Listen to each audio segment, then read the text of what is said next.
Boa noite a todos, eu sou o Kleber, esta é mais uma live da MXP, sejam todos bem-vindos. Essa live está sendo transmitida pelos nossos canais do YouTube, Facebook, então curtam, compartilham, se inscrevam lá em nosso canal, legal? Hoje a gente vai abordar um tema que é sobre o aspecto visual dos DrumCorps, e para falar nesse tema, nós convidamos diretamente lá de El Paso, nosso amigo Ivan Cordova. Seja bem-vindo, Ivan. Hello. Olá, Ivan. So, welcome to this MXP Live, and the game is on you. So now you are on the show. Awesome, great. So a little bit about myself. My name is Ivan Cordova. I marched 3 years with the Troopers Drum and Bugle Corps and 4 years with the BlueDevils Drum and Bugle Corps. Recently aged out in 2019. I teach at 𝘭𝙬𝗪𝙀 High School in San Antonio, Texas. I have some experience in terms of the marching and movement, dynamic marching and movement, athleticism, and overall mental fortitude within the DrumCorps realm. Most recently, I am been teaching BlueStars. We'll be teaching the 2020 edition of the BlueStars. And today we're going to be talking about some visual topics that relate very heavily to the DrumCorps International world and the modern day marching arts that we know it. So first, we're going to talk about the marching techniques. There are different marching techniques within different drum corps. Specifically, the most predominant technique is the straight leg technique that is used within the BlueDevils, that is used within the Troopers Drum and Bugle Corps, and a plethora of other drum corps. And essentially, what we're going to be talking about today is how to implement that technique, understanding the body as it relates to the technique, establishing that technique, and say to a certain program, certain individual program, how we relay that information best to the program. And then we're going to be talking about physical conditioning, physical fitness, how that relates to the DrumCorps world, and some of the more advanced body movements and body qualities that you have to be aware of in the modern day marching world. We're going to be talking about our posture, body alignment, vertical alignment, as it relates heavily to the Drum and Bugle Corps world and just success within the marching arts.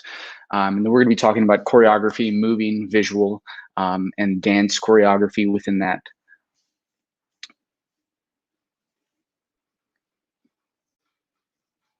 Ok, então o Ivan, ele contou um pouco sobre ele, né? Ele toca o fônio, ele esteve durante 3 anos na... Ivan, what is the name of the DrumCorps you played on? DrumCorps? Yeah, DrumCorps. Yes, but what was the name before BlueDevils? Troopers, the Troopers.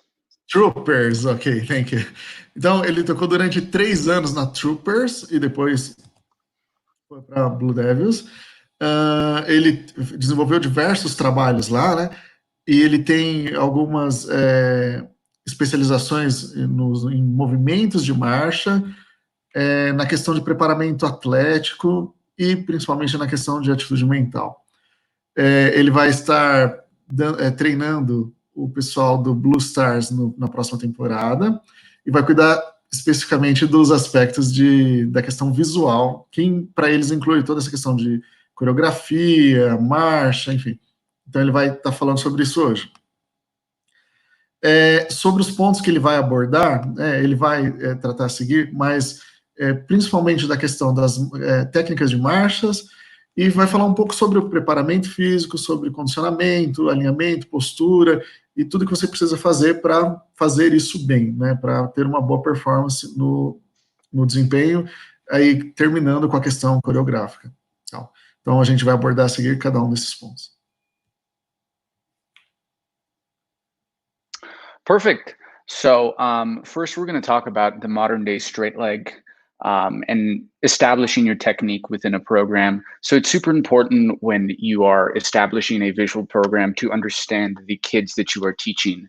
Hopefully you have had prior experience with them. You've been teaching them for a few years and know what the kids are used to and what they're not used to.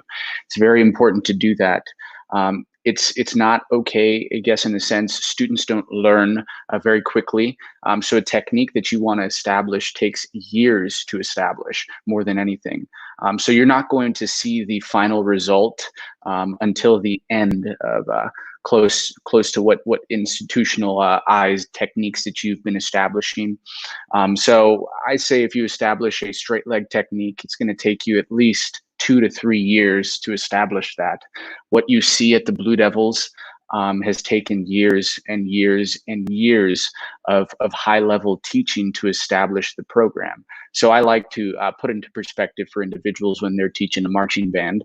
The straight leg technique that I teach is going to be implemented through years. I'm going to implement technique qualities. I'm going to have something, a bit of a routine to establish with them, and ultimately have an end goal at the end of each year to be able to build upon that goal.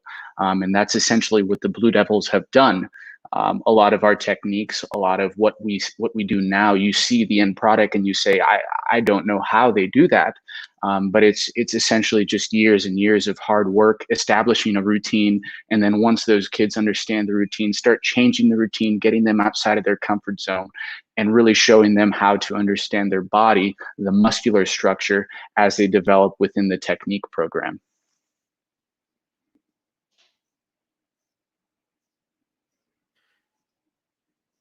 Então, ele vai começar falando sobre a técnica moderna da perna reta. Ele chama de straight leg. E o que ele comenta? Que antes de começar a montar o seu programa visual, o seu conceito visual, você precisa entender que tipo de criança que você está lidando, que tipo de aluno que você está lidando. Qual as bases que eles já trazem para o programa. Então, se eles aprendem rápida, porque o que ele comenta é que essa é uma técnica que você leva muitos anos para desenvolver. Ele sempre trabalha, né, nas instituições onde ele trabalha com um cronograma de 2 a 3 anos. E o que você olha lá no BlueDevils, que é fantástico, é resultado de anos e anos de treinamento, muito trabalho duro, né, não é feito em uma temporada só. Então ele estabelece algumas técnicas, algumas métricas de qualidade, rotinas, e propõe um planejamento com objetivos anuais.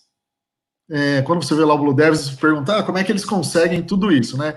Rotina, desenvolvimento, tirar o pessoal da zona de conforto, e tem que desenvolver corpo, músculo, né? Então a estrutura corporal dos alunos vai ter que se desenvolver para chegar ao resultado que você deseja.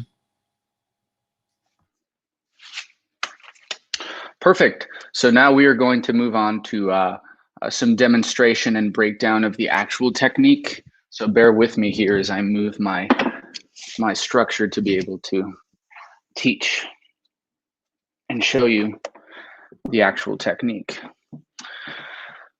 So a lot of the modern day straight leg that we talk about at the BlueDevils stems from the initiation. So a lot of what we like to build upon is the posture. The first thing that you're going to want to think of is the vertical alignment that your students have. The way that they stand is a very, very important thing to the marching arts. A lot of students, when they stand, some of them are not going to lengthen their spine completely. So what I'm talking is about they're lengthening the spine. And if you can see me in my upper body, it's essentially having your head, your shoulders, your hips, your knees, and your ankle bones all in line. So essentially you're just creating one long, straight, relaxed line. And it's important that you tell your students not to hold any tension when they're at the set position. So in order for them to achieve the marching straight leg, the modern day straight leg in the marching arts, they have to establish this vertical alignment first. A lot of students are going to think about pushing their hips back and having a lot of hyperextension. You're going to see hyperextension in the back. So it's important that you talk about your hips. Make sure that their hips are nice and in line. And you see that beautiful long line that I'm establishing. I'm not holding any tension in my upper body. I'm not holding any tension in the back of my hips right here. And I'm also not dipping down completely. So the students would be in some position like this. Obviously, it's much more exaggerated in this point, but you need to establish that length and tall body within the body structure to be able to achieve that straight leg and essentially the first step moving forward. So establishing the connected line between the head, the shoulders, the hips, the knees, and the ankle bones is the first step to establishing a good marching and movement program.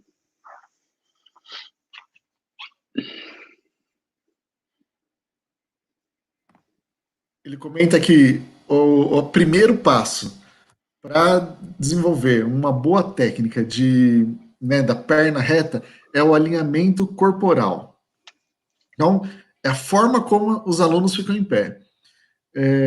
Basicamente, você precisa alinhar a cabeça, os ombros, os quadris, a panturrilha e o calcanhar em uma única linha reta.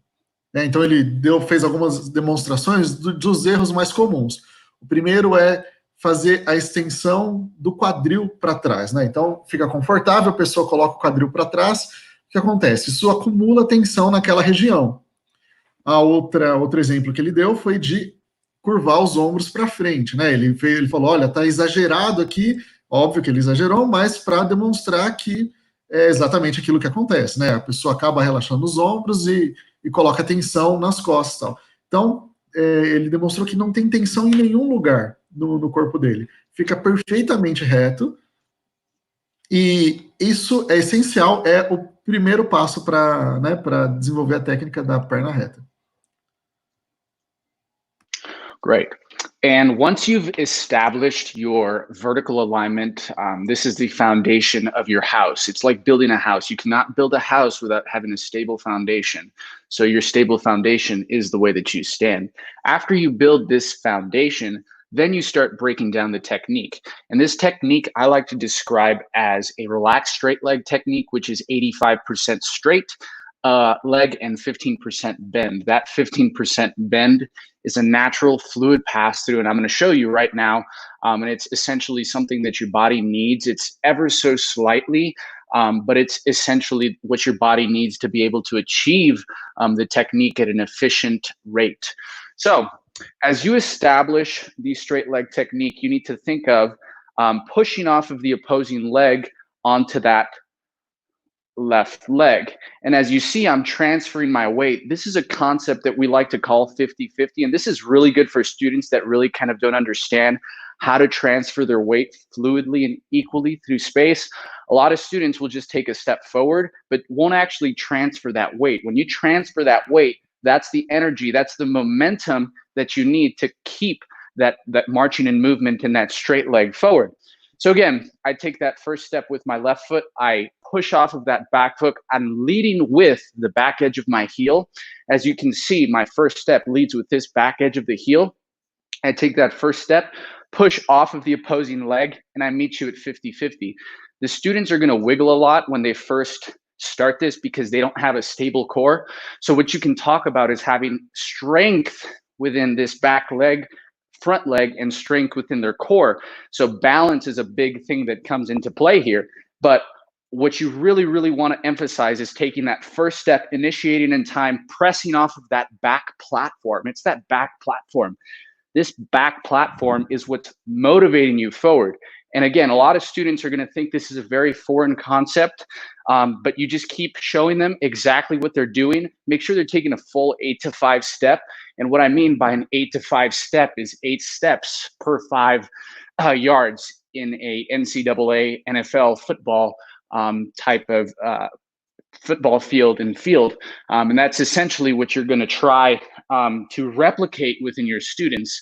So establishing that first step is one of the most crucial parts of essentially breaking down the straight leg technique. Because if you don't get the first step, you're not going to be able to get the second step or the third step. So after you get that first step, you think 50-50, right? You're pushing off of that back platform. You're sharing your weight equally. You're leading with the back edge of that heel. And then you think of that crossing count. And that crossing count, you flex this back foot slightly. And this is the 15% that I'm talking about. This is the 15% that your body needs to be able to pass through. If I take 2 steps, you see my crossing count was ever so slightly. That 15% is so close to the ground, but keeps the length within that body. You're still keeping the vertical alignment. You're still thinking long, extending the legs. And that's essentially breaking down the first 2 steps. If your students understand these 2 concepts, understanding the pass-throughs, the length that they need, and essentially really just focusing on tempo and initiation for the first, I'd say, 3 months, depending on how long your season is, you know, if you really focus on that, you'll be set up for success come the future when you need to establish your technique a little bit further and start challenging your students in a way that maybe they're ready for at that point.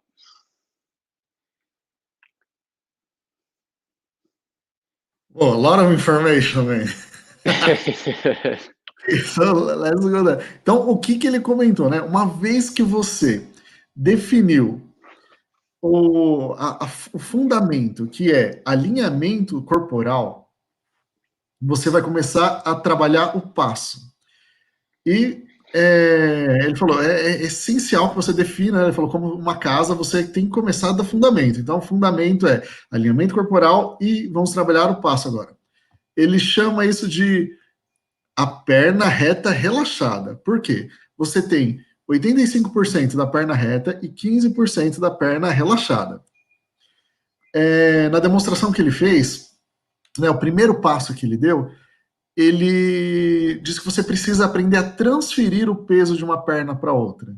Isso é muito importante. Quando você estica a perna da frente, você empurra com a perna de trás. Então você mantém o balanço, né? Mantém o equilíbrio do peso que está distribuído entre as 2 pernas. E isso é muito importante. E é isso que faz, né, que dá o movimento, não é o impulso, não é só na perna de trás e não fica só na perna da frente, você não está puxando com a perna da frente. É justamente o equilíbrio nessa transição do peso que te mantém alinhado, enfim, no balanço. Ele comenta que no começo os alunos vão balançar bastante ao fazer esse movimento e que você precisa fortalecer o centro, né, e aí ele fala o core, essa região aqui da barriga, né, do quadril, então você fortalece isso para evitar que os alunos balancem enquanto fazem isso. E importante usar o peito do pé como plataforma para empurrar. Ele também comenta que você tem que fazer 8 passos a cada 5 jardas. Numa conversão rápida aí, dá algo em torno de 50 centímetros cada passo, né, entre um passo e outro. 56 centímetros aproximadamente. Então, manter o padrão, né, mantendo o equilíbrio entre os passos e trabalhando essa transferência de peso.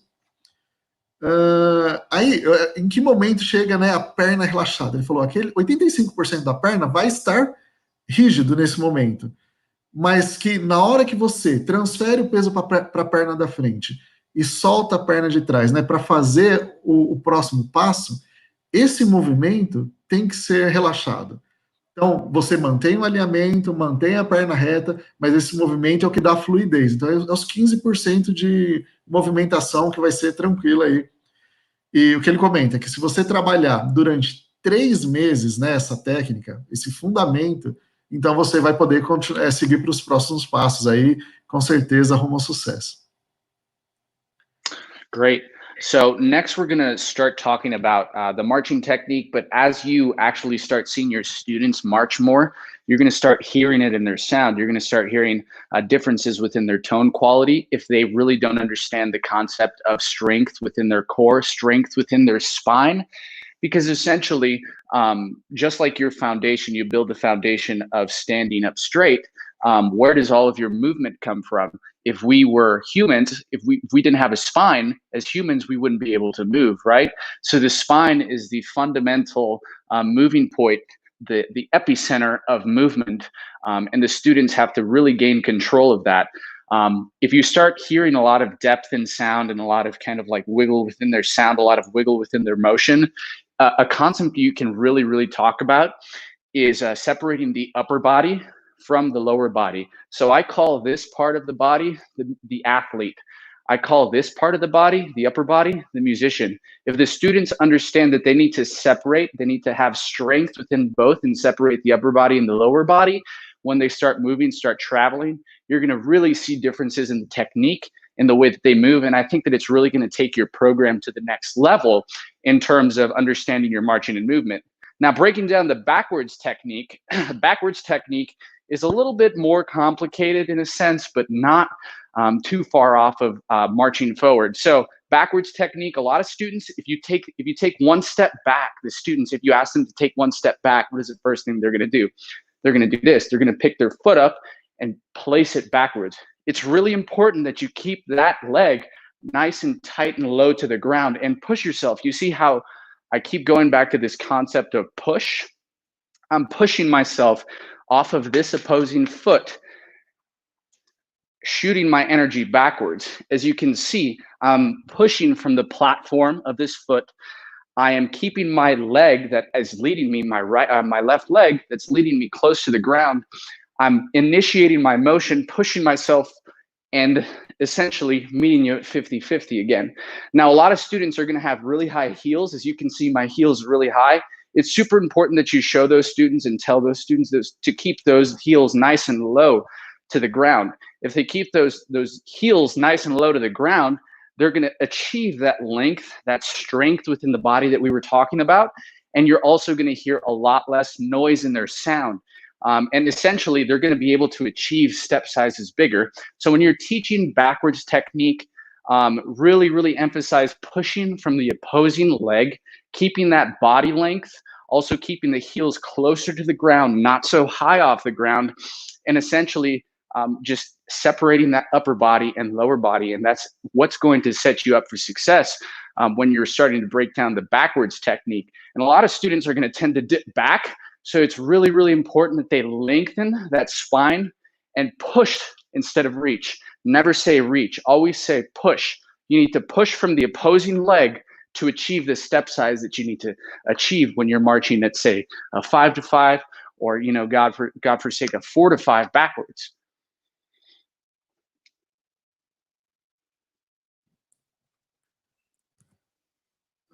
Então, duas coisas aqui nesse quadro.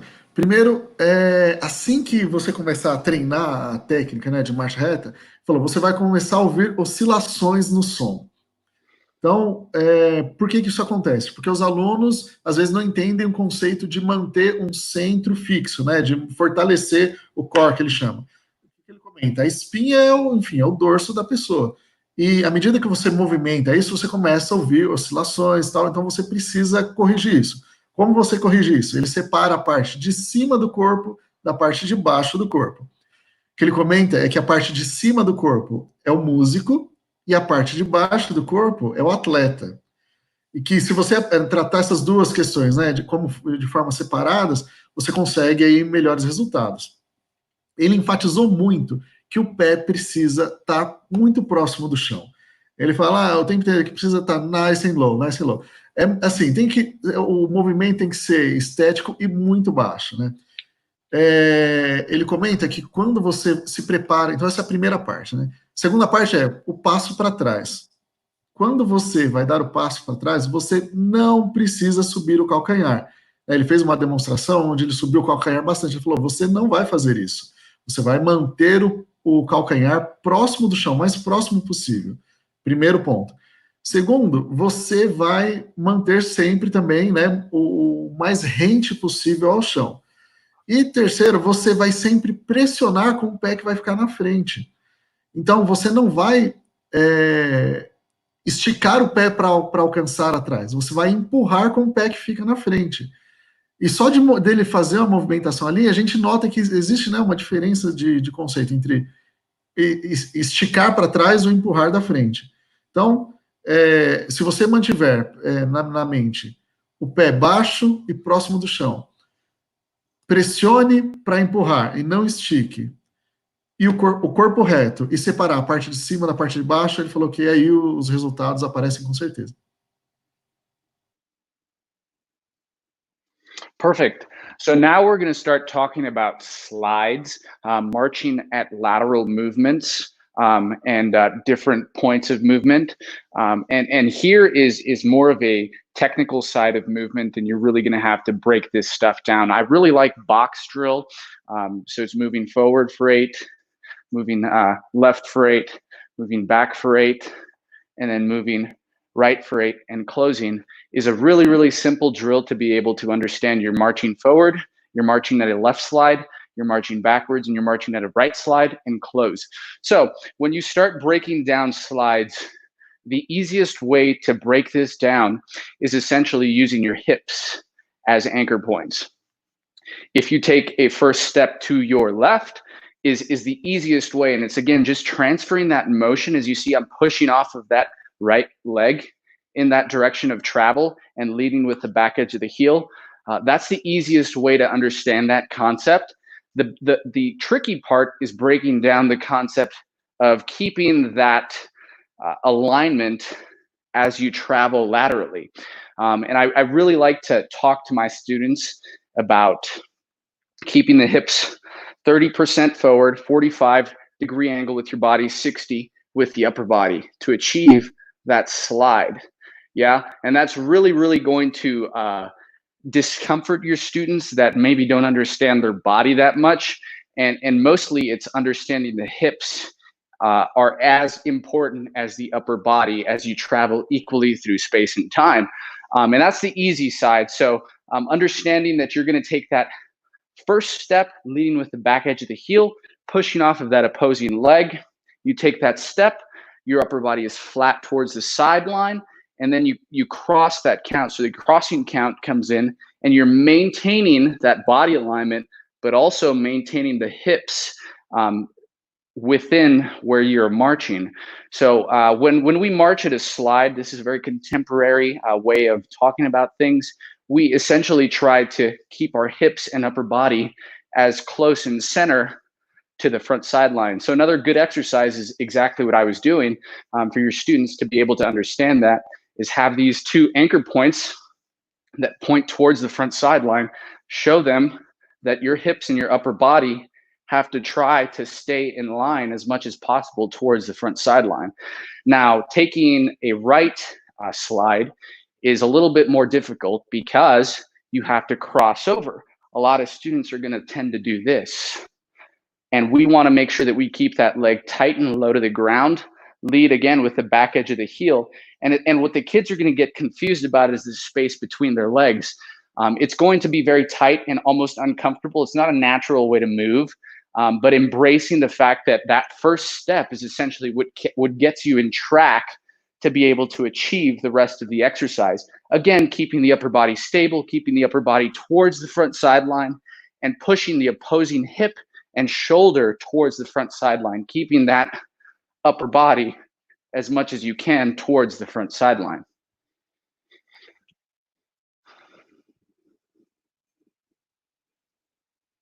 Então, nesse próximo bloco, ele começou a falar sobre deslizamentos, né? Os movimentos laterais ou movimentos diferentes do que, enfim, do habitual deslocamento para frente.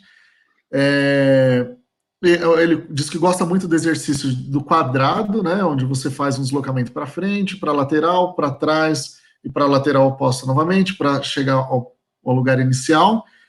É um movimento simples de treinar e que, né, trabalha os conceitos básicos dos deslocamentos laterais para os dois lados, inclusive. O que ele costuma dar de dica para os alunos é sempre usar o quadril como âncora. Novamente ele fala que você transfere, né, e empurra com a perna que fica no momento que você começa o movimento. Então você, ao invés de esticar a perna, você vai empurrar com a perna que fica, e em seguida você vai deslizar, né, fazer um movimento com a outra perna. Ele falou que é importante manter o quadril alinhado no ângulo de 45%, né, de 30 a 45 graus ali no ângulo de 90 graus, considerando a sua lateral e a sua parte da frente. Então você vai fazer o deslizamento lateral, vai manter os quadris a 45 graus e vai manter o torso para frente. Esse movimento é bem natural, né, desde que você siga a sequência de empurrar, esticar, transfere o movimento também, da mesma forma que ele ensinou na marcha para frente, cruza a perna pela frente, né? Mantém o quadril alinhado e mantém o torso alinhado. É um movimento bastante natural. Quando se trata de fazer o deslocamento para o outro lado, né, para a direita, então o que ele comenta é que é um movimento que já não é mais tão natural e pode ser desconfortável, né? Os alunos tendem a levantar a perna para cruzar na frente, então pode ser desconfortável o primeiro movimento, mas que é preciso fazer isso, é preciso fazer dessa forma, inclusive, porque é esse primeiro impulso que vai te garantir o restante do movimento. Enfim, é algo que precisa ser treinado e exercitado com os alunos. Great. So now we're going to move on to the physical fitness and conditioning part of the presentation. And in my experience, I have substantially grown as a person and individual with physical fitness and conditioning in my life as it relates to DrumCorps and my experiences within DrumCorps. DrumCorps International is a very physically taxing sport.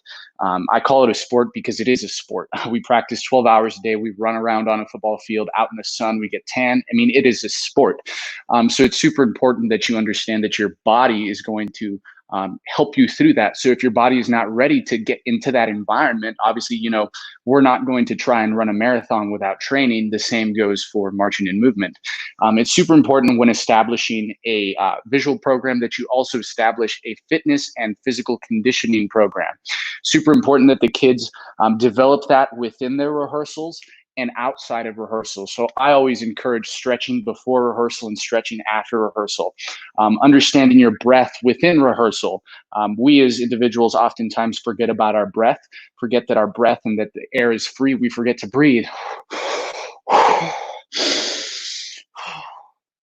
To be able to slow down our heart rates, to be able to achieve at very, very high levels. If you ever see a marathon runner, if you ever see a sprinter, you'll see that they're very in control of their breath. They're very in control of what their lungs are doing because their lungs are fueling their bodies. So understanding the muscular structures that you need to develop in order to achieve your marching and movement program is super important. Running is a great way. I always encourage it, but of course there are, you know, some issues that may be presented within the educational platform that you're trying to teach on, and students that are maybe not as physically fit as other students, or maybe some, I guess, handicaps or individual students that maybe can't achieve that. But I always encourage running as one of the best forms to just get physically fit within the marching realm. You got to run, you got to eat healthy, and you really, really have to stretch. Marching and movement is really just isolating different parts of your body. So if you don't understand that your core relates very, very heavily to the way that you move, to the way that you march, to the way that you achieve things, it's not going to really translate to the marching band field. A lot of teachers like to talk about how my students are just not achieving at the same level. They're petering out at the end of visual phrases and the end of shows. The way that you do that is conditioning the breath, conditioning the body, conditioning physical fitness. There's a lot of running involved in DrumCorps. There's a lot of running involved in marching productions, depending on how competitive the group is, how competitive the individuals are, and essentially developing the muscular structure to be able to achieve what the designers, what the drill writers, and essentially what the DrumCorps or marching ensemble is trying to achieve as a whole.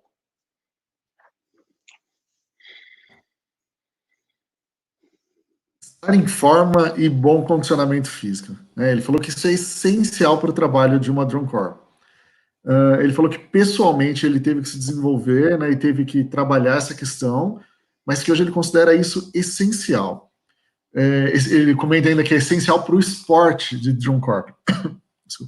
Ele fala que é um esporte porque os músicos correm, se exercitam, fazem exercício no sol, tem toda uma rotina de preparamento físico, e que o corpo tem que te ajudar a fazer isso. Se o corpo não está com isso resolvido, você não vai conseguir, né, chegar lá na hora do show, na hora da apresentação, e ter a performance no nível que se espera. E que ele sempre ensina que os alunos precisam cuidar disso, tanto dentro dos ensaios quanto fora do ensaio. Então, tem que se alongar antes e depois dos ensaios, tem que prestar atenção na respiração. A respiração é importante, porque o ar é de graça, a gente não presta atenção. Então tem que puxar muito ar, né, usar isso de forma a controlar o seu corpo. Ele deu o exemplo dos atletas, dos esportistas, que é muito interessante ver como eles usam o ar, como eles têm controle total sobre o corpo, né? E que o ar ajuda, por exemplo, você a baixar os seus batimentos cardíacos, enfim, você realmente coloca o seu corpo onde você quiser só através da respiração. Ele sugere que os alunos dele façam corrida, ele falou, é o melhor exercício que tem, mas que, claro, nem todo mundo consegue fazer isso devido a uma série de questões que se envolvem. Você precisa ter espaço para correr, você precisa ter disponibilidade de tempo, enfim. Então, mas que é a melhor forma de se preparar. Tem que comer bem e comer de forma saudável e fazer alongamento. É muito importante que você entenda como funciona o seu corpo, aprenda a isolar as partes do seu corpo, né? Uma vez que você entende que você precisa fortalecer, que ele chama de centro do seu corpo, né? A estrutura que sustenta o seu corpo, ele chama de core. Uma vez que você fortalece isso, né? Todo o restante vai funcionar bem. E se você não entende essa questão, obviamente também não vai funcionar bem. Ele comenta que no show, né? Depois o show é cansativo e as pessoas fazem tem uma rotina extenuante, mas que chegam bem no fim do show. Isso tudo é treinamento, condicionamento físico e boa forma. Tudo se trata de desenvolver a questão muscular do corpo, né? Para que você esteja em condições de fazer tudo que os designers, os coreógrafos aí definiram para ser feito. Kleber, are we able to show the second video that I sent João? Yeah, sure. If we can show that, this is something that I think incorporates a lot of the dynamic marching and movement that I kind of talked about. It's the other video. Yeah, it's essentially establishing a routine and dynamic movement, marching and movement. We do a lot of this at BlueDevils. We do a lot of across the floors, and this was one of our marching and movement routines, and this is what we do, a warm-up process. That incorporates running, incorporates some stretching, also incorporates some dance and different parts of program details that we do in an exercise at the beginning of a show, before a show, to get our bodies moving, to get us more comfortable with maybe some of the movement that we weren't comfortable during that day. This is just a little bit of what we do. So some dance fundamentals right here. It says prances. And this essentially is incorporating the idea of an extension of the color guard within individuals. So you can go ahead and play the video.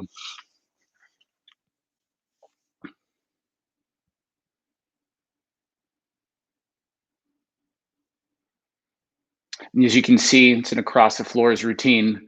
I think there's around 6 or 7 people up front, and you just go line by line. Somebody has tempo. You can change it to the next exercise as well. This is something called lunges. Students really strive to lengthen their bodies. And this really just opens up the hips, also opens up the quads and leg functions. It's really nice. And it really also sets, I guess you could say, a relaxed presence for the students. A lot of students like to tense up before shows because obviously we get nervous before a performance. We always encourage relaxed, fluid breath control. It's not, you don't have to be nervous. You can be in control. You can move on to the next exercise, please. Yeah, and just jazz walking, incorporating the dance part of things. As you can see, the foot articulation, accepting that weight all the way toe ball heel, incorporating tempo. And this translates into our jazz running, which I think we'll do next, correct? Agitator, this is what we call the agitator. This opens up the hips, also opens up the tempo within the feet, gets the blood flowing, incorporating the athletic side of stretching. Again, not a static stretch, but rather a dynamic marching and movement routine. Again, gets the blood flowing and gets just tension out of your body. Tension is bad for the body. You can go on to the next exercise. This is, I think, where we do jazz running, more jazz walks. You can skip past that. It's a faster tempo, but again, incorporating the idea of dance and dynamic marching and movement. And we've been doing this for years. The color guard does it too in the United States. And we basically took what the color guard does and retrofitted it for marching and movement. But again, keeps the body moving, incorporates a lot of different exercises. And this is more of a football dynamic stretch routine. You see this in a lot of footballs or soccer players. And again, trying to bridge the gap between an athlete and a musician, because we are athletes who are musicians. And the Blue Devils are as successful as they are because of these subtle nuances and environments that they produce for their students. So I really like to do this with a lot of groups that I work with, a lot of students that I work with. It's fun for the kids. The kids really like it. And again, it incorporates a lot of different stretch routines and body movement and focuses that maybe students are not familiar with or maybe not that comfortable with. Can move on to the next exercise. Yeah, jazz running, incorporating the side of the athlete and the musician. You see the keen separation of the upper body and the lower body within their movement, the foot articulation, separation, quality, strength within their body movement as well. And as you can see, tempo is a huge priority. We cannot teach you tempo. One only has to feel the tempo. And as you can see, just great, great body movement. You can move on to the next exercise. I think it's more jazz running. I know it's marching. Yes. And you can see that, you can see the lines, the foot articulations, again, leading with that back edge of the heel, really getting the toe height, incorporating all of these things into maybe I'd say a 30-minute long warm-up. It doesn't need to be long. It's just touching on different subjects, and you don't need to teach the kids, you know, at a performance or maybe before marching band. This is maybe a good routine to take your students through that touches on all of the different visual points that say you want to get across in your checklist.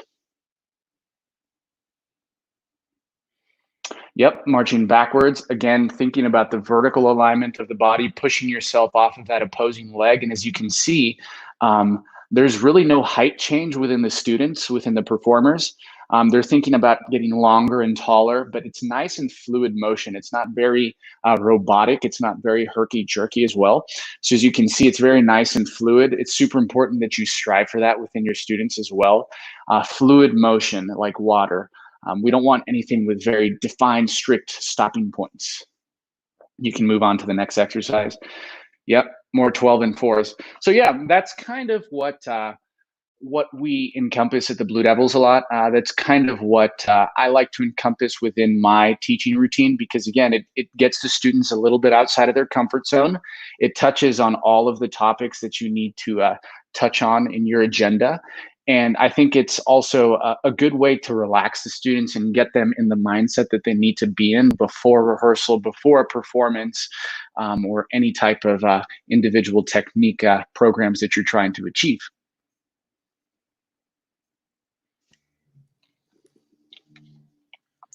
Bom, então nesse vídeo nós temos aqui uma série de fundamentos. Deixa eu só pegar aqui. Então, ele passa por uma série de exercícios diferentes. Ele rodou algumas rotinas que o pessoal do Blue Devils usa para fazer antes de um show, antes de uma apresentação importante. São vários exercícios, e o objetivo desses exercícios, né, ele explica, não é ensinar para o pessoal o que eles têm que fazer, é só preparar o corpo porque eles vão ter que fazer dali a 1, 2 horas, deixar o corpo relaxado. Então eles passam por vários exercícios. Tem lá, começa com aquecimento, né? Vocês viram os alongamentos. Tem sempre alguém marcando o tempo. Então o tempo é uma questão muito presente. Todos os exercícios são feitos com tempo. Fala, tempo é algo que você não tem que estar zerado, tem que estar resolvido, senão você não resolve. Ele falou que tem gente que fica tenso antes da apresentação, então esses exercícios servem para o pessoal relaxar e para colocar o sangue para circular. E aí ele passou uma série de exercícios, a gente vai com certeza compartilhar isso a seguir, né, porque é uma rotina completa. Ele falou, é um checklist que passa por todas as questões importantes que eles têm que tratar. Quando ele vai dar aula, ele faz isso, quando ele, né, antes do São todos os conceitos que são tratados e que são utilizados durante um show. Tem lá, né, dentre os conceitos, jazz walking, que ele faz questão de mencionar, observe que você não vê a parte de cima se mover, né? Acho que em 3 movimentos. Quando você anda, né, naquele movimento de dança, quando você corre também naquele movimento de dança, e quando você faz a marcha reversa, né, a marcha para trás. Então, ele falou, presta atenção que você não vê a altura das pessoas mudar. O movimento é fluido. Não tem, né, enfim, isso você só consegue quando você aprende a dissociar a parte de cima da parte de baixo. Que mais? Ele falou que as crianças adoram fazer isso, né, que curtem muito, enquanto elas estão se divertindo, elas estão interiorizando os conceitos. Não precisa ser algo muito extenso, né, 30 minutos de aquecimento ali, o objetivo é colocar o corpo em ordem, né, para fazer o exercício. Movimento fluido como a água, né, isso é essencial. Ele falou que a hora que você começa a relaxar e tal, e tá com isso interiorizado, então não tem alterações no ritmo do que está sendo feito, e tudo passa a ser fluido como a água. É um checklist que aborda tudo que você precisa, mas sem estressar, então vale a pena fazer isso antes de iniciar o show. Perfect. So now we're going to be talking about choreography, movement, and dance as it relates to the drum corps world and as it relates to the marching band world. Whenever I think of choreography, whenever I think of dance, whenever I think of movement, again, I have to think of the students. If the students are trained in that, if they have a background in that, and see what I can build off of the background that they have. Again, I'm not going to go up to someone and say, hey, do you know how to code on a computer? Do you know how to do things on a computer when you don't have any experience with that? So again, understanding where your students are in relation to the choreography that you're going to give. So a lot of the choreography is functionality based. I oftentimes think about how functional is the choreography versus how creative the choreography is, because oftentimes you could get very creative with things, you could want a lot of things, but if facilitating those processes and ultimately understanding if they're functional within your band program is a big part of choreography. If it fits the theme, if the students again are well trained enough, oftentimes less is more. The idea of like understanding that, if I'm going to do some body movement, it's going to be very simple. Just moving your arms in a certain way, or having some contemporary flair that involves students understanding different body qualities that develop within the body, and different choreography movements. I'm not going to do something exocentric to be able to achieve things, but it's going to be simple movement. So maybe understanding that after an impact, the students have their horns up and they do something along this. Or maybe it's a moment of silence between an opening statement and the closing of the opening statement, where the students press down, reach forward, align up, down, up. Simple choreography like that, that is not necessarily very difficult, but just explores different realms of the body, understanding the development of the body, different qualities that you can achieve on top of those, layering parts of choreography that can be achieved. Now, this is something really contemporary that I really wouldn't show students that don't have that background. I wouldn't show them this idea unless they have that background. I would show them maybe this idea where they take their horns off their face and grab their globe and then bring their horns back up and play. So those are just some different areas of choreography that you can explore. Obviously within the BlueDevils and within DrumCorps International, we're all very highly trained students. We all have years and years of marching under our belts. So we understand what our body does. We understand our body. Most of us have experience and we can build upon that experience. But I oftentimes really lean towards the safe side. If you're tasked with choreographing a moment, I would much rather lean on the safe side of choreography and then add things later than add everything all at once and the students be confused and it tamper with rehearsals. So again, the idea of less is more at the beginning. And then once you have the training, once you've established the visual program, established the choreography, and the students start understanding their bodies more, then you can start implementing the more layered sequential choreography that oftentimes takes a long time to clean. And that's another thing you have to understand. Cleaning all the choreography too. Is it something that is functional and cleanable?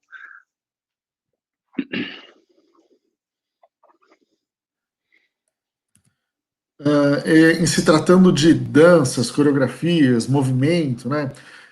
Novamente, o que é muito importante? Entender o público com quem você está trabalhando. O que esses alunos já trazem como fundamento, né, como base? O que eles já estão prontos para fazer? Eles são treinados? E quando eles treinados, no caso deles, eles são treinados em dança, enfim, tem uma preparação física anterior? Ele falou, é muito fácil você ficar criativo e começar a inventar um monte de coisa, mas precisa entender se aquilo faz sentido dentro do seu contexto. Ele também comentou que, assim, além disso, é preciso entender se as coreografias fazem sentido dentro do seu programa, né? Então, se está dentro da sua, enfim, daquilo que você tem, dentro do contexto que você planejou para o seu programa. Ele diz que menos é mais, né? Ele cita isso várias vezes. Então, ele sugere que se comece com movimentos muito simples e que vá evoluindo, né, à medida que os seus alunos vão amadurecendo. Então, vá evoluindo esses movimentos do corpo para algo mais complexo. E que você também pode intercalar isso, dependendo dos níveis que você tem dentro do seu grupo. É importante entender que algo moderno não é algo esdrúxulo. Então, mais uma vez, ele traz o conceito de estar preparado, de saber o que você está fazendo. Isso para eles é muito interessante, é muito importante. Ele trata também da questão da fluidez, né? Os movimentos têm que fazer sentido dentro de um contexto, têm que ser fluidos. Então, ele dá alguns exemplos aí de movimentos que você não deve fazer, sair de um movimento, né, fazer algo brusco, tal, buscar sempre a fluidez dos movimentos. Às vezes aproveitando, inclusive, os momentos de silêncio, né? Enquanto alguém não está tocando, você faz uma rotina, e ele deu um exemplo aí de uma sequência bem simples, né, segundo o conceito dele, que é algo muito simples de se fazer, que a pessoa poderia fazer, por exemplo, no momento de pausa. São movimentos que não são necessariamente difíceis, mas que exploram partes do corpo, o que você pode trabalhar, serve também para você tomar consciência, né? E ele é interessante vocês voltarem, né? Assistam enquanto ele fala, que ele trabalha a cabeça, o torso, trabalha o braço, né?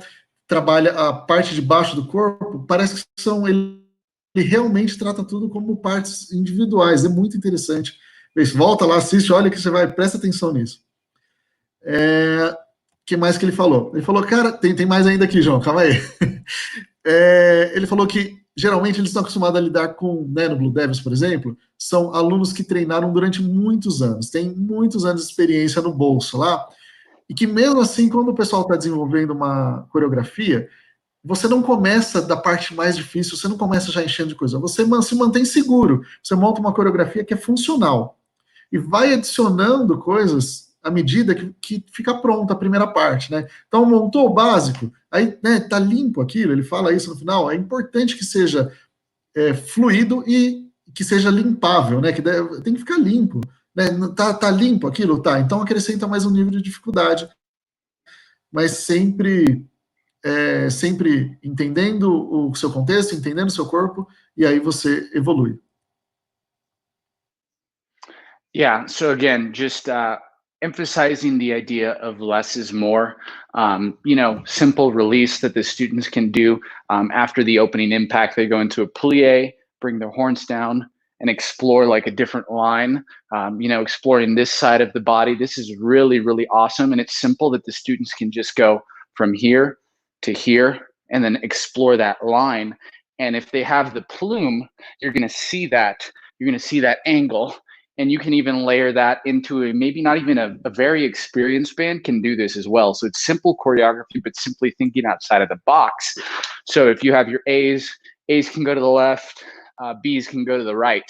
So it shows the students going this way, and it also shows the students going this way. So understanding that body line that you're forming and seeing how they both contradict and intersect in the middle is essentially an effect moment.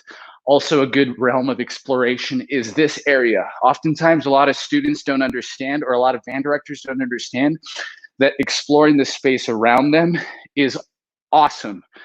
Just it leaves so much room for great quality movement. And a lot of bands don't utilize this space around us enough. So the students could go like say they're playing, they're holding a note, and then there's a moment of impact in between, the space that they're not doing anything and the space that they're playing something. They're playing da off, do something like that, and then come back in, or da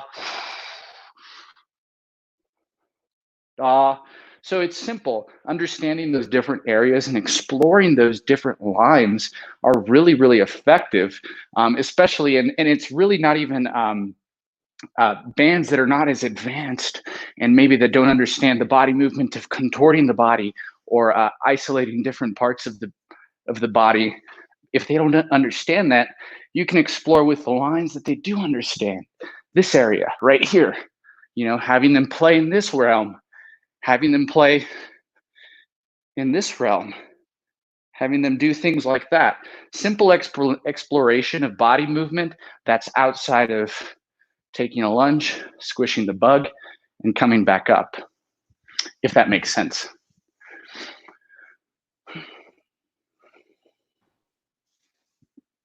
Ele voltou, né? Ele pega muito importante pegar a questão de menos é mais, menos é mais.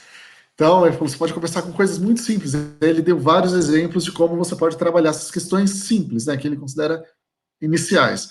Então, você faz um plié, coloca o braço para cima e faz um deslocamento lateral ou em ângulo, por exemplo, né? Algo que você não saiu do lugar, você já fez uma rotina, é muito simples. E essa rotina simples, você pode intercalar. Então, enquanto uma parte se desloca lateralmente por um lado, a outra parte se desloca lateralmente para o outro lado. Cruza, né? E cria uma intersecção aí. Então, é algo muito simples que pode ser explorado aí inúmeras vezes. Outra coisa que ele fala é esse espaço que está em volta dos braços aqui. E como trabalhar isso. Dá para fazer muita coisa só explorando esse espaço lateral. E aí ele dá vários exemplos, né? Você pode fazer isso movendo o braço, né? Movendo os braços entre notas de impacto. Pode fazer isso trabalhando frontalmente ou lateralmente. E aí ele deu um exemplo, né? Volta no vídeo e vê lá que ele faz um exercício em que ele movimenta partes do torso dele diferente, que eu nem sabia que dava para se mexer. Então, né, ele faz um exercício bem complicado, fala, se não dá para fazer isso, né, porque os alunos talvez não entendam isso ainda, então explore as retas, né, porque a reta ele com certeza vai entender. É basicamente explorar os movimentos possíveis do corpo. Perfect. Can we show the first video? And this is the marching band that I teach in San Antonio, Claudia Taylor Johnson. And this is an example of a very advanced group. These students understand their bodies very well, and we teach them in a way for them to understand their bodies more. So you see a lot of layered movement.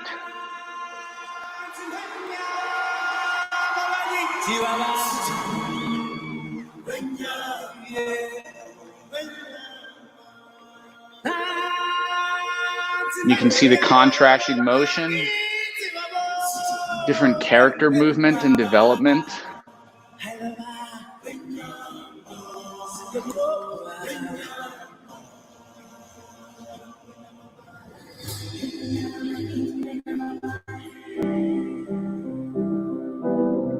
You can see the students running in time, but again, the layered motion, as you can see, stagnated counts, sequential. Lots of props, lots of body movement, body qualities, characters that the students portray, but you see the fluid motions, sequential motion as well. different layers and ripples. And you can see their stage presence. That's a really big part of marching and movement, marching band. Really getting their performance, energy and performance quality up. And you can really start on day one talking about that stuff. Talking about being taller, talking about being bigger, talking about performing with great quality. Because if the students believe they can do it, they will do it. You know, that's ultimately a lot of what the BlueDevils do. And Claudia Taylor Johnson, they believe they are the best, so they become the best. They rehearse like the best, and they ultimately, you know, their final product is the best. And you can see development of forms, spatial awareness. That's another thing as you start marching, understanding the space between the students and the body qualities.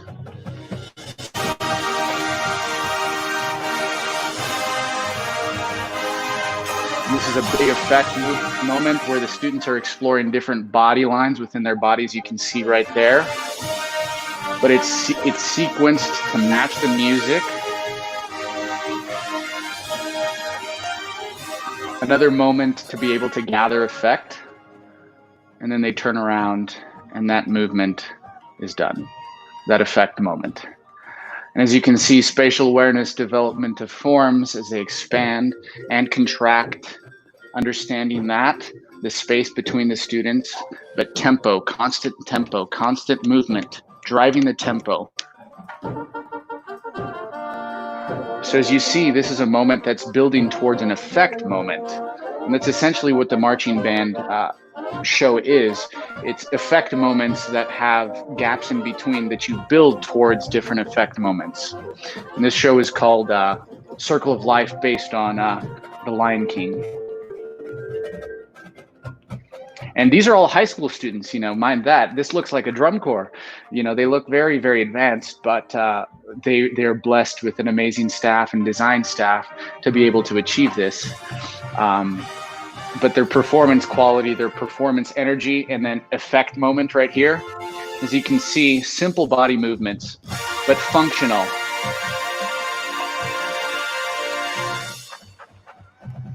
And see, building those effect moments is not difficult.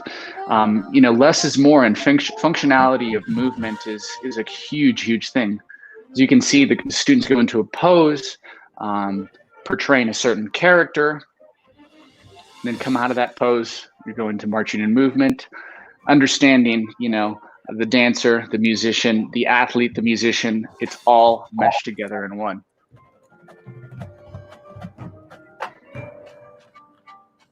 And you can see some of their choreography here. Simple, up, down, side to side, ripples.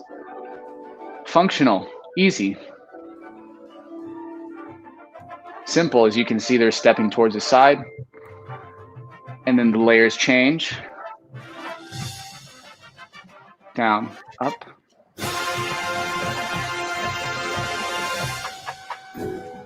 So yeah, just understanding those different moments and how they relate to your show and the way the show and the kids, what the kids understand too. We're seeing the length within the feet, the strength within the upper bodies in the woodwind section, maintaining that tempo, building towards an effect moment, showing the dynamic contrast in music and movement as well. But you can feel their stage presence, their energy, constantly up towards you. And I know that we're kind of short on time, so you can stop the video whenever you'd like. Uou. Então, o que ele comenta? Ele fala, olha, esse é um grupo experiente, né? Mas uma coisa que ele comenta, esse pessoal é da high school, não é DrumCorps. Então, é um pessoal que, né, em princípio, eles são muito bons no que eles fazem, mas eles não são DrumCorps e tal. E é incrível, porque eles têm uma presença de palco que é fantástica. E ele falou que com esse pessoal é muito fácil, né? Ele pode trabalhar desde o primeiro dia as questões de dança, as questões de palco, questões de coreografia, porque esse pessoal realmente acredita que eles são os melhores. E aí eles fazem um trabalho desse tipo aí, que vocês, enfim, acabaram de acompanhar com a gente. O link vai estar a seguir aqui na descrição lá do vídeo. E ele fala que assim, o produto final é fantástico. Nossa, dá até... Inspira, né, gente, esse tipo de coisa. Ele fala, né, coisas importantíssimas que ele pontuou aí durante o vídeo. Qualidade corporal, né, tem que estar em forma, tem que estar pronto, alinhado, postura, enfim, isso tá resolvido desde o início. A consciência espacial, né, então distância entre os componentes, deslocamento, esse tipo de coisa é muito bem resolvido também e fica visual, né, isso é essencial para o efeito que se espera. Tempo, né, então tempo, enfim, ele, várias vezes, né, em vários exercícios anteriores, ele também fala da importância de se manter o tempo, que para fazer esse tipo de efeito, você tem que entender que você é um atleta, músico-atleta, atleta-músico, algo do tipo. Ele, né, pontua em alguns momentos que os movimentos são muito simples, sobe, desce, desliza para o lado, movimento lateral, e que o importante é você elaborar esses movimentos de uma forma em que você chegue a um resultado de impacto. O show de uma, né, DrumCorps ou uma marching band basicamente você conduzir momentos de impacto com espaços entre eles. Então, impacto, cria um deslocamento, faz alguma coisa, outro momento de impacto, e o show é isso. Quando você entende isso, enfim, está resolvido. E tem toda a questão teatral aí, que também é trabalhada, as pessoas realmente incorporam a personagem e, enfim, dão o melhor de si com o resultado que vocês assistiram aí. Incrível. I'm glad you liked it. Yeah, man, that was amazing. You know, and you told they are just high school musicians, so they are not on the best yet. I mean, But, you know, you can achieve at that level. You still can, you know. So that's all I have for right now. I'm open to any questions, any feedback. Então, o que ele comentei com ele, né, que ele falou que são só alunos do ensino médio, né, não são os caras das DrumCorps. Então, é só o ensino médio, gente, são as crianças fazendo aquilo. Fantástico. Bem, ele está aberto às questões. João? Temos aqui uma pergunta do José Dantas Mor. Gostaria de saber como o integrante sabe onde estará, quantos passos dará, em que parte da melodia fará os movimentos de dança. No caso, no drill design. So, Ivan, John, você pode colocar novamente a pergunta aqui na tela? Ok. So, José Dantas would like to know how the musician know where it should be, where he or she should be, and how many steps he will have to make to get to somewhere in a place, and in what part of the music he is going to do a certain movement or a choreography. And a segunda parte, John? Okay, so that's it. How does a musician know? You told about over spatial awareness. So I think the question goes on this subject. Yeah, that's a great question. So here in the United States, we have rehearsals, usually within the high school programs and in the drum corps world too. It's a little bit more complicated in the drum corps world, but I'll just make a high school example and then talk about drum corps. So in high school, they go to class and then they have rehearsal after school, and we get these drill sheets. So drill designers design the drill online using a software called 𝘬𝗫𝗄𝗫, and within 𝘬𝗫𝗫 you build your count sheets. So it's mostly based off of music as well, understanding the counts. And we give the student these drill sheets that will say your first set, and it will give you a position. It will say on the 50-yard line, 8 steps in front of the front hash. So that would be on the 50-yard line, and then the front hash 8 steps in front of that. And a lot of students, a lot of marching bands as well, actually have their own football field, if not football field painted on a actual parking lot where they rehearse on a different area. And in there they have dots, little dots about this size where the students will stand on. And it will show you, depending on different colors, where the student is. So different dots that correlate with each marching spot. So the students will learn this during band camp, during rehearsal, memorize the dots, will rehearse it a lot. Instructors will rehearse them and show them what counts they're going to, what set this is as it relates to the music.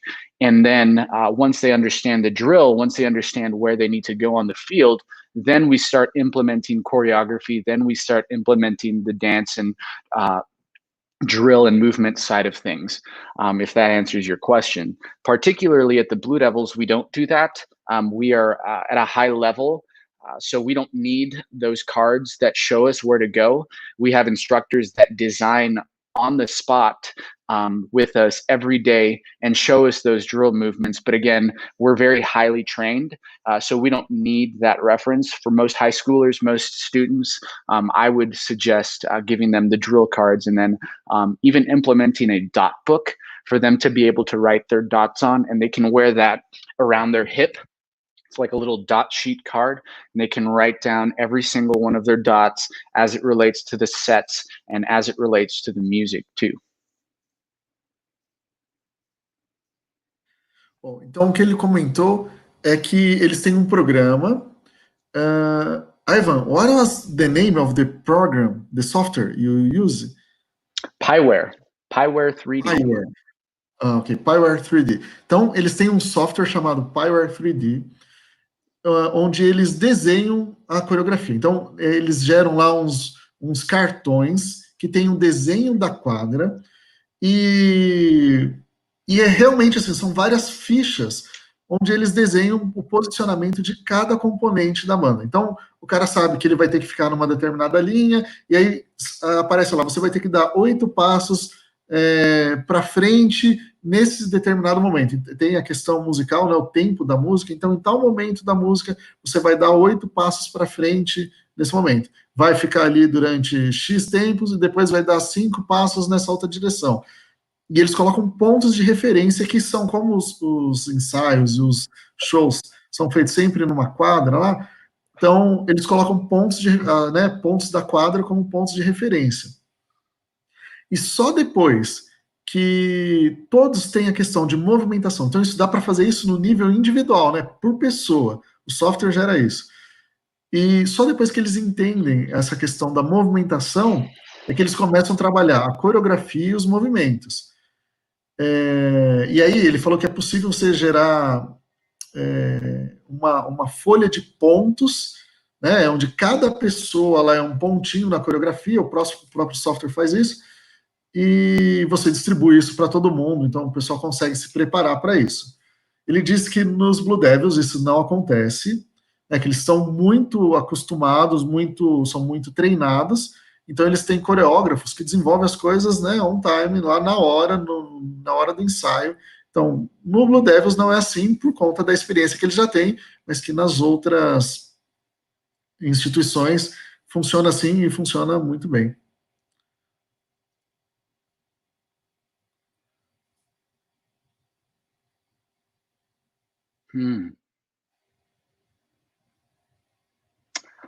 Yes. Bruno, very nice, very good question. Thank you so much for reaching out and asking that question. Fluid motion, how can you give marching bands a way to understand fluid motion? Essentially, get the word tension out of your dictionary when you teach them. Never say tension.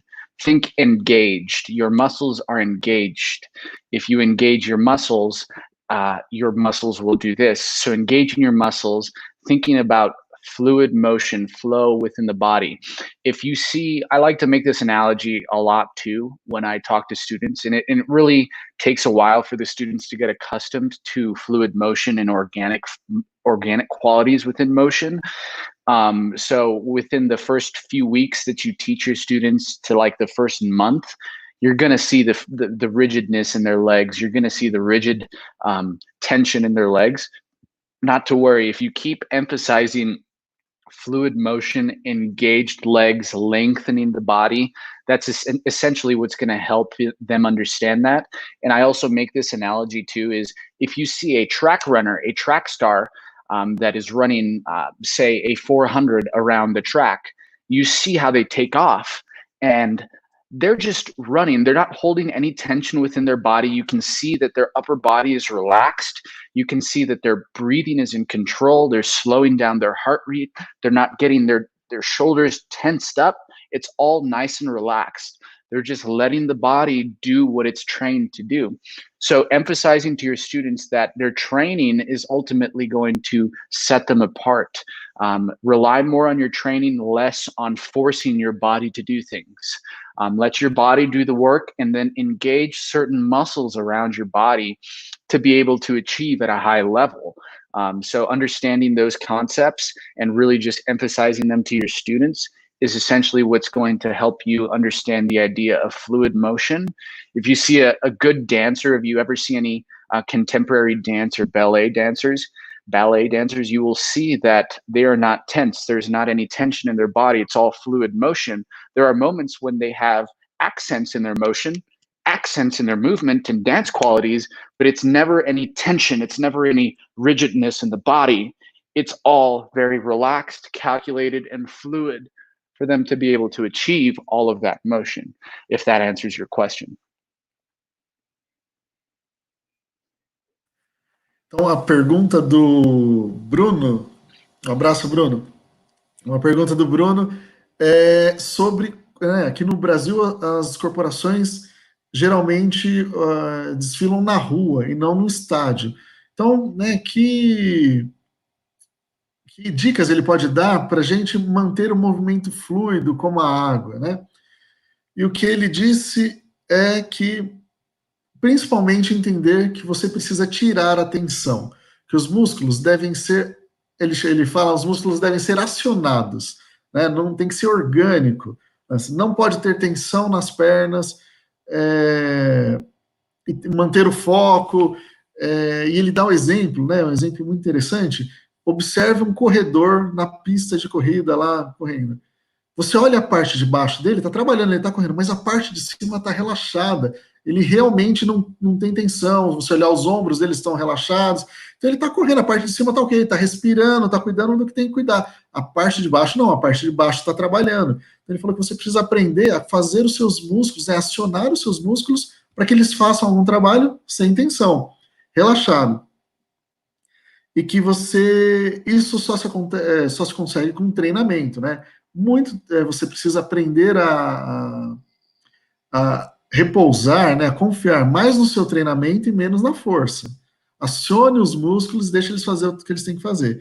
Ele deu um outro exemplo também de um bailarino, né? Um bailarino clássico, que você observa, ele faz uma série de movimentos, ele deu alguns exemplos, o movimento é fluido, em alguns momentos o bailarino acentua o movimento intencionalmente, né, com intenção artística, mas que o movimento todo é fluido sempre. Então, tirar a tensão, mais treinamento, deixa o músculo fazer o trabalho dele.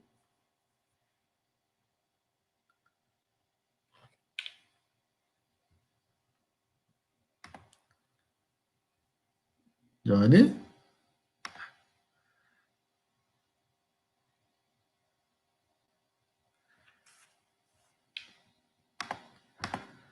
Okay, so another question from José Dantas Moore. He asks about the uniforms. How do you say that? Uniforms. Uniforms, is that? Okay. So the uniforms, they have changed a lot, not only in style, but also the fabrics. So how is that? What can you tell us about the uniforms? So I can't tell you specifics on the uniform just because of trade secrets and I really don't work for the company that produces them. So our uniforms are fit to us throughout the season. So at the beginning of the season, we will get fitted for our uniform, and sometimes performers lose weight during the season. So it's really nice to be able to get a clean, long fit in our uniforms. So about midway through the season, they will adjust us on our uniforms depending on if we've lost any weight or if there's maybe some adjustments to the uniform that they need to make. It mostly has to do with Scott Chandler and a partnership within FJM, Fred J. Miller, a corporation here in the United States that designs the uniform and actually gets them towards us. The uniform has changed over the years. In 2016 at the BlueDevils, the video that I showed you, it had a line, there was a line like a stripe going down the leg, and that was the older BlueDevils uniform. And the material is a stretchy type pajama uniform, but still fits very well and shows the contours of the body line. And it's really important for the uniform, also for the performers, to be able to put their arms up and play effectively. That's also really, really important. So make sure that it's not tight around their chest and around their upper body, just understanding the fit. And really designing the uniforms is understanding the body lines, understanding fashion and body lines. It's a bit outside of my my realm. I really don't do any type of fashion design, but the uniform has changed over the years, and oftentimes they fit us about, I'd say 3 times over the summer. Once at the beginning, one in the middle of the season, and then one right before the end, just to make sure that the uniform fits right.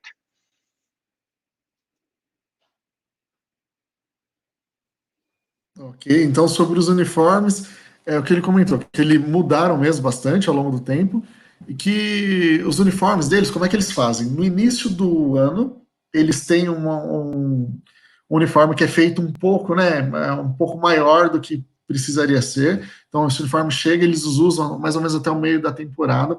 No meio da temporada, eles fazem alguns ajustes no uniforme para que fique aí impecável, e às vezes a pessoa perde um pouco de peso, ou enfim, precisa de algum ajuste, então o uniforme é ajustado no meio da temporada. Tem uma empresa que desenha, que faz uma empresa que desenha, outra que fabrica, então eles recebem isso dessa empresa. O uniforme, o que eles trabalham? Eles trabalham com tecidos que esticam, né? Ele usa o termo stretch lá, então o tecido precisa dar a mobilidade que eles precisam para fazer o show. Tem que ter certeza de que não está apertado, porque, enfim, vocês notaram que as rotinas dele são bem intensas. Então, ele comenta que o tecido parece um tecido de pijama, né? Tem a ver com a mobilidade, tem mudado em função da praticidade. É um tecido que permite que eles desenvolvam a rotina. É justo para mostrar a linha do corpo, mas tem que ter essa funcionalidade. E, claro, né, vai evoluindo, ele menciona, está um pouco fora da área de conhecimento dele, mas que vai evoluindo também em função de conceitos de moda, né? Então, para cada temporada aí tem uma questão de moda que é tratada na hora de definir os uniformes.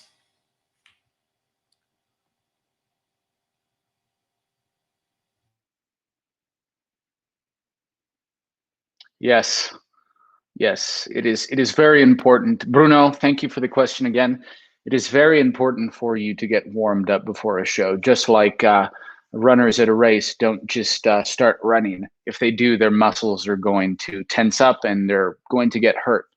So if you partake in a marching warm-up of some sort that gets the body moving, gets the blood flowing, you're going to warm up the muscles, you're going to warm up the body, and essentially stretch out the muscles. So stretching your muscles, making sure that they're not tense, which tension sometimes creates a lot of room for, I guess you could say, injury.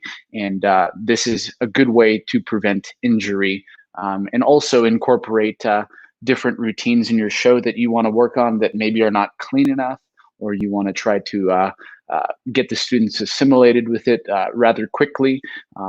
So it really is a good way to get the students ready for a show. Ele comenta, a pergunta do Bruno foi sobre aquecimento, que aqui no Brasil a gente não tem o hábito de fazer aquecimento antes dos treinos ou mesmo antes de uma apresentação. O que ele comenta é que isso é essencial. Se você não quer se machucar, tem que fazer o aquecimento, tem que se preparar para fazer o corpo começar a acordar, enfim, para fazer o sangue se mover, para relaxar, para tirar tensão. Então tem uma série de benefícios de se fazer o aquecimento e que é obrigatório, né? Não tem como não fazer. Agora, ele dá uma outra dica, que você também pode usar o aquecimento para incluir, né, para desenvolver habilidades que seu time ainda não tem. Então, você inclui na rotina de aquecimento alguma coisa que você queira que o pessoal treine. Então, você faz isso no treino, né, no aquecimento, não vai usar no show, mas você inclui isso no treino para desenvolver a habilidade. E, enfim, então fica aí mais uma dica, aquecimento já incluindo aí uma dificuldade extra. Well, I think that's it, Ivan. Great. We've run out of questions.